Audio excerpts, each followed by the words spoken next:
At dahil nga doon mga kababayan, naglabasan tuloy. Kasi napaka-arrogante nito ni Bishop. Sa sobrang arrogante ni Bishop, maraming nagalit. Alam mo naman ang mga netizen, mga Pilipino, pag nagalit yan, yari ka dyan, magre-research yan. Ha? Marami tuloy yung naglabasang picture niya. Isa-isahin natin yung picture niya na naglabasan para makita natin, no? Napaka-importante nito. Una-una sa lahat, ang pinakamalapit sa kanyang puson, ha? Walang iba kung hindi ito. Ayan, yan. Yung kanyang Louis Vuitton, yung LB, lumang bag, no? Na nagkakahalaga ng 37,000 pesos. Grabe. Di ba? Kahit anong ganda ng belt mo, kuya, kung yung tiyan mo nakaganyan, hindi nyo may tatago. Di ba? Ang hirap sa atin eh. Yan ang hirap sa atin mga kababayan eh. Lalong-lalo na yung mga may edad na at saka katulad ko na may tiyan. Pag kayo may edad na at may tiyan, syempre, wag na ho natin ipagyabang yung mga sinturon natin, ha? Kasi, kahit anong pagmamayabang natin sa sinturon natin, ha? Kung ganyan na ang ating katawan, nakakahiya na. Diba? Hindi ibig sabihin yan, pagka nagsuot ka ng sinturon na maganda at mamahalin, gaganda at sexy ka na. Tama, mali? Diba?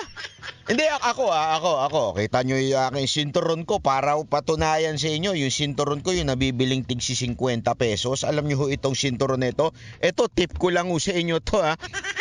Hindi, tip ko sa inyo to. Tandaan ninyo, pag kayo magsisinturon, ganito ang sinturon ninyo. Papakita ko lang sa inyo. Baka sabihin nyo, niloloko ko kayo. Ayan o. Plastic na plastic. Alam mo kung bakit? Maganda ito, ha? Una-una, wala na itong tinutusok-tusok pa, di ba? Yung para sumaksak yung gaganto mo lang yan. Iipit mo lang, ganun, ayos na, di ba? Pangalawa, pag bumabiyahe ka, di ba?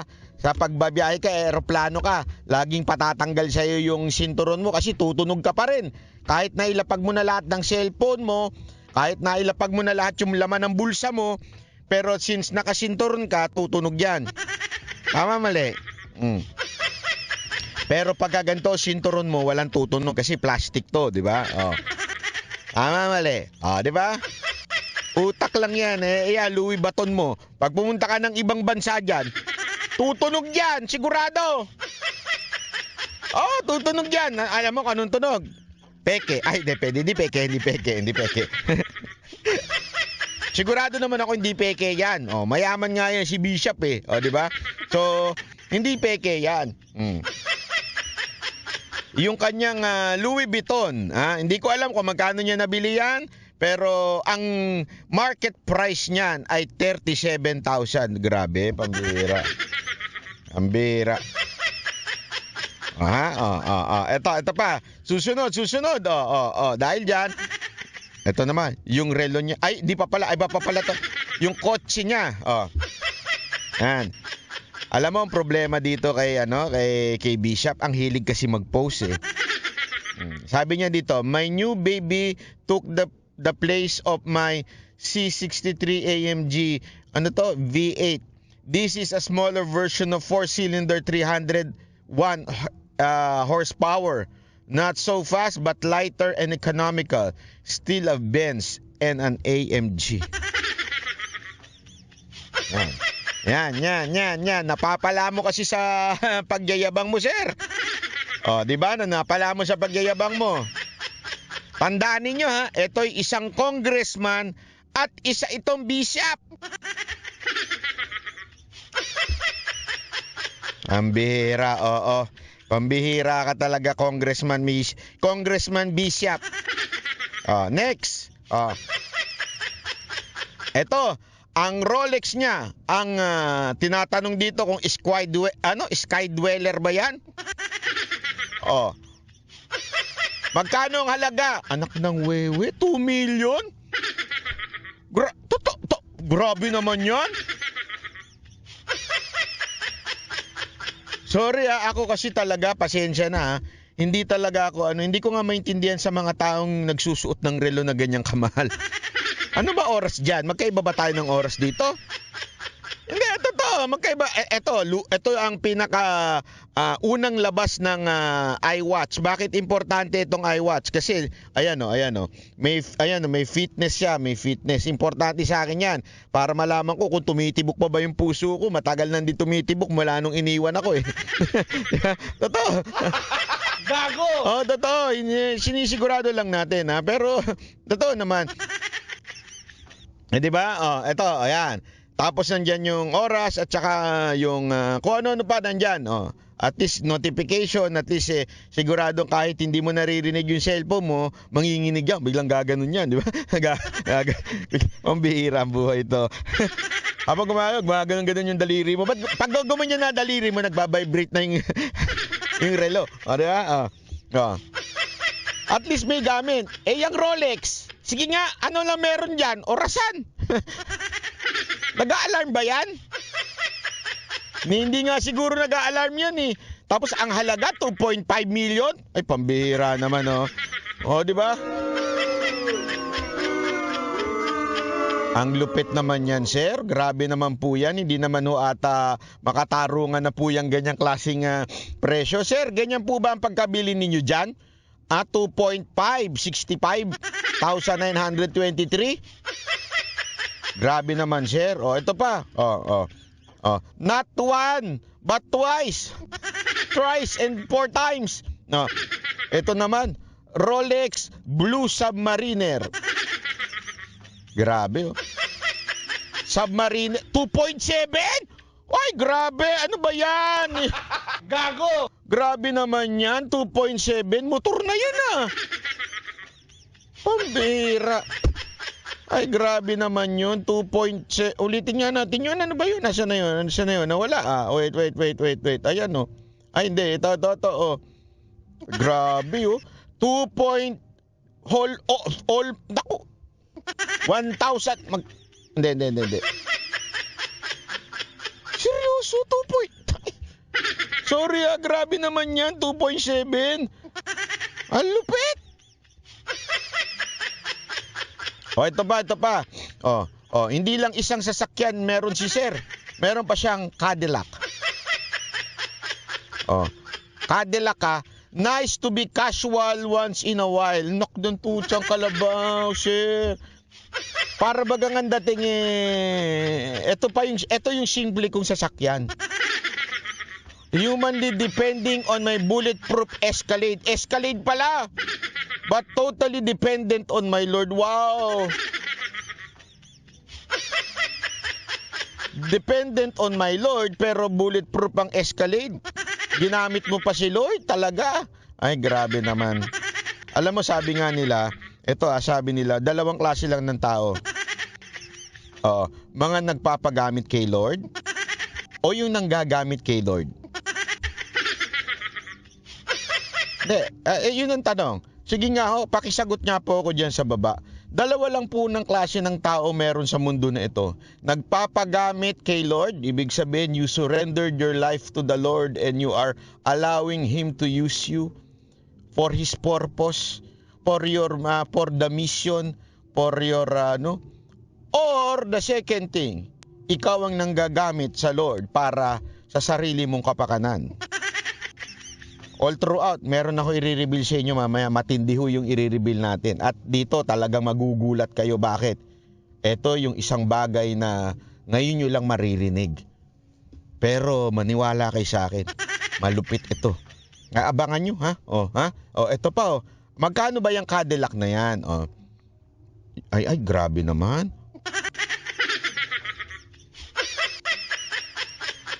18 million po. Grabe naman yan. Kaya naman pala ang yayabang niya mga Cadillac na yan sa karsada. Pag ako nakakita ng Cadillac talaga sa karsada, ibabalandra ko talaga sa gitna yung motor ko. Bahala ka. Grabe 18.5. Ano to? 18.5. Grabe. 18.580,000. Grabe. Ang gulo mo, Banat Bay, ha? Hindi, grabe di ba? Ganyan yung kamahal. Sandali lang, Banat Bay. Sandali. Bakit? Ano bang masama sa mga ganyang klaseng yan ho ba ay masama? Ha? Yan po ba ay hindi ho ba karapat dapat yung ganyan? Yung ganyang klaseng congressman o di kaya bishop? Masama po ba yan? Baka naman inggit pikit ka lang, Banat Bay. Hindi, kasi baka mamaya inggit ka lang naman talaga porket ang relo mo ay watch. Ang sinturon mo plastic, no. Ang wallet mo parang pampalengke. At yung sasakyan mo, no comment. 'Di ba? Baka naman inggit ka lang, Banat Bay. Masama na ba? Kasalanan ba maging mayaman ngayon? Bilang isang congressman? Kung talagang laki siya sa mayaman, tama-tama yung kanyang church, tax-free yun. Ikapon ng kanyang church, mga membro niya, masama ba yun? Pagiging mayaman? Hindi ako sasagot sa inyo. Baka sabihin nyo, ako pa sasagot Hindi akong sasagot sa inyo. Ako, hindi ako mahilig sumagot Ito, isasagot ko sa inyo. Ito, basahin natin. Republic Act 6713, Section 4, letter X. Sa iba, letter X. Letter H, simple living. Tandaan natin to Republic Act 6713, Section 4. Hindi ito suggestion, hindi ho ito advice. Ito po'y batas. Batas po ito, mga kababayan, batas po. Okay? Ito daw ang code of conduct ng mga public officials and employees and their families. Tatlo yan. Yung mismong opisyal, yung empleyado, at yung kanilang pamilya shall lead modest lives appropriate to their positions and income. Magkano lang ang income ng congressman? Depende, Banat Bay. Legal ba o yung illegal? Kasi magkaiba yun Sa legal, wala pang 300,000 siguro yun. O mahigit kumulang. Kasi presidente, 300,000 So mahigit kumulang 300,000 din yung kongresista maximum na, di ba? Kasi nakasulat dito appropriate to their position and income. Sige. I-times natin sa 3 milyon, okay? 3 million, okay? Divided by 300,000, 300,000, okay? Ayan. Ilan 'yon? 300,000 kasi, nako. 3 million and 300. Di-divide ko na nga ito naman divided by andali. 3 million divided by 300,000 is equals to 10. Isipin mo, 10 buwan ka nagtatrabaho para lang makabili ng isang relo, hindi ka na kumakain. Mantakin mo yun just to buy one Rolex. Okay? Kailangan 10 buwan ka nagtatrabaho, hindi ka kakain, hindi ka iinom, hindi ka maggagasolina. Gagamitin mo lang yung pera mo pambili ng relo. So what do I mean by that? You're not living appropriate to your position and income. Unless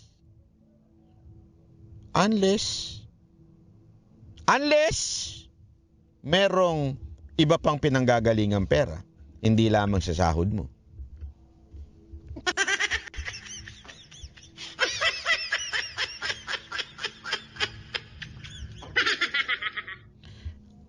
Second sentence, They shall not indulge in extravagant or ostentatious display of wealth in any form.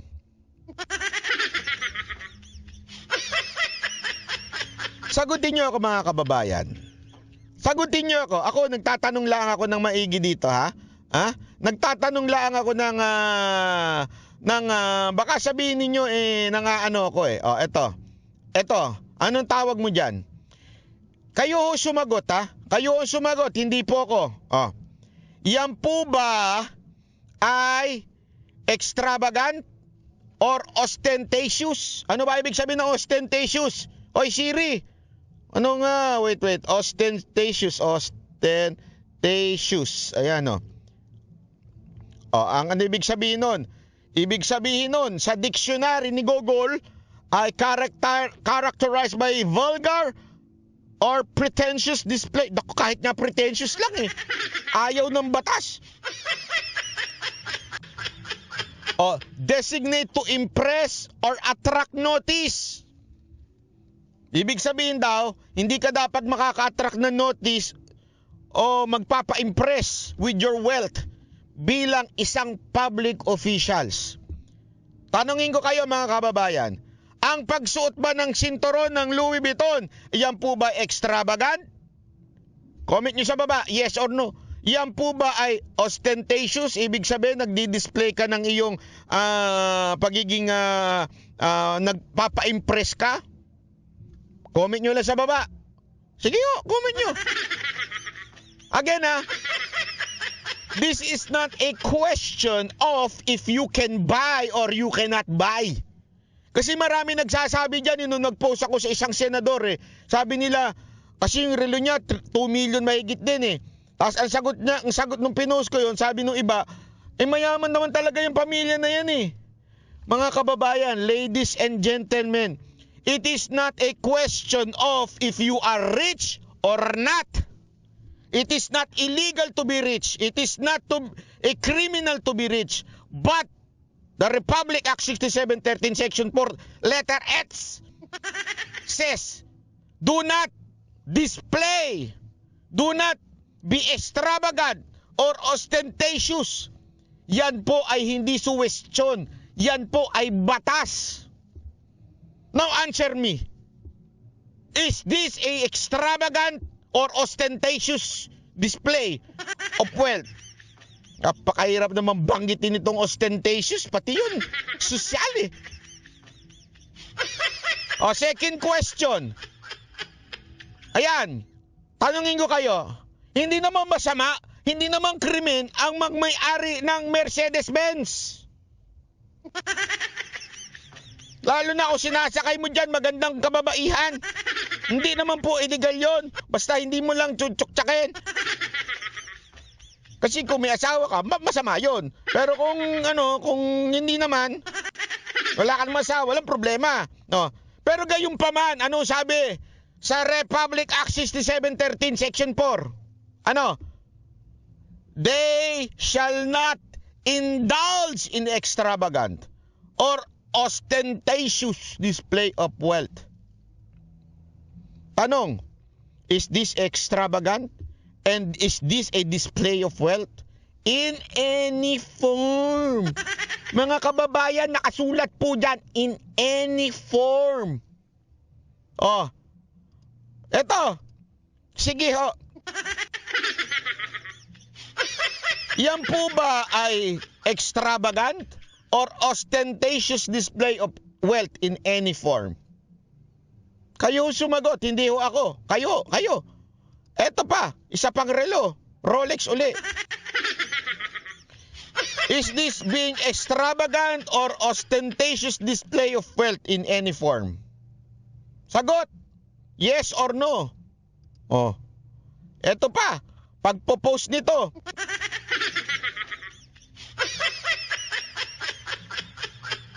Again hindi ho natin sinasabing masama o illegal na magkaroon ng bulletproof na sasakyan. Hindi yon. Ang point dito, they shall not indulge in extravagant or ostentatious display of wealth. Wag mo nang i-display. Oh, pero ano ginagawa? So what do you call this person? Galit na galit sa mga bagay na masama sa ibang tao, galit na galit keso para sa bayan, galit na galit keso ginagamit daw ba yung pondo ng Office of the Vice President para sa taong bayan, pero siya, ganito. Anong tawag mo? Double standard. Tama, mali? Oh. Di ba? Double standard ang tawag sa ganyan. Kaya nga may sagot po dito si si Marcoleta eh. Oh, ito pakingge si Marcoleta. Oh, papakita ko lang sa inyo. Oh, ito oh. Ikaw hindi ka marunong mag-promispeto eh. 'Di ba? Bago mo invoke yung public trust, public office is public trust. Tingnan mo sa sarili mo if you are competent enough to exercise the trust. Hindi, ayaw mong igalang eh. Ba't Office of the President ang pinatawag nyo? Wala po bang notice of disallowance sa mga OGCs? Napakarami. Sa mga opisina ng mayor, gobernador, AFP at saka yung PNP. Yun ang sinasabi ni Marcoleta ditong paulit-ulit. If we want a standard to be imposed to a certain office or department, dapat pantay-pantay. Hindi lang sa isang departamento o in this particular instance is the Office of the Vice President. Dapat sa lahat. Kaya ko nga pinakita ito sa inyo, yung mga di umano, mga pagmamay-ari o wealth is simply saying na itong si Abante ay double standard na congressman. Kaya na lang, pati dito, sinasabi ngayon ni Marcoleta, pati doon sa pag-judge ninyo sa Office of the Vice President, double standard kayo. Bakit yun lang ang pinupunan ninyo? Ang daming may confidential funds, ang daming ganito-ganito. Even the Office of the President may confidential funds. Nagbigay kayo ng courtesy sa kanila. Bakit dito sa Office of the Vice President, which is, yan naman lagi ang ginagawa ng bawat gobyerno. Matagal na ho, nagkakaroon ng kertesiya. Bakit po nagkaganon? Dati naman hindi po kayo nagtatanong o gawa-gawa na lang o sinadya po ninyo ngayon. Sapagkat kung tutuusin, parang may immunity eh. Dahil nga doon sa tradisyon eh. Wala naman tinatanong noon eh. Maliban lang ngayon. Ngayon lang kayo naglulundag. Yung sinasabi nga natin, nagdadadamba kayo, halos nag-aagawan kayo na kayo ang mauna. Ayaw daw po nila mga naglulundag. Naggigit-gitan kayo. Gigil kayo. Na magtanong. Di ba? Ikaw hindi ka marunong mag-promispeto eh. Di ba? Bago mo invoke yung public trust, public office. So, ayan yung sinasabi. Ang problema kasi, kaya tuloy, ayan. Ito mga kababayan, ito ipapakita ko lang sa inyo. Napaka-importante nating maunawaan ito eh. Napaka-importante nating maunawaan po ito. Kasi, alam nyo kung bakit? Eto, since you are a bishop of a Christian church, I will use yung mga karapat-dapat sa'yo. The same judgment that you are doing with the office of the Vice President is the same judgment that I'll be using against you, Mr. Bishop, Congressman Abante. Eto. Ba't ko nasabi? Ito yan, Sabi nga dito sa Matthew 7 verse 2, for in the same way you judge others, you will be judged, and with the measure you use, it will be measured against you. Gusto mo, di ba? Ito ginagamit mong panghusga sa Office of the Vice President. Yung wealth, yung ginagamit ba ng tama yung pondo ng bayan, the same judgment I will use against you. Since you pretend to be the bishop and pastor of such church, I will use the same to you, Mr. Bishop. Bakit? Sabi po ng Biblia for in the same way you judge others, you will be judged with the measure you use. It will be measured to you. Ibig sabihin, pinupuna mo sa paggamit ng pondo ng taong bayan ang Office of the Vice President. Now, the same way people are judging you. How are you using your budget as a congressman?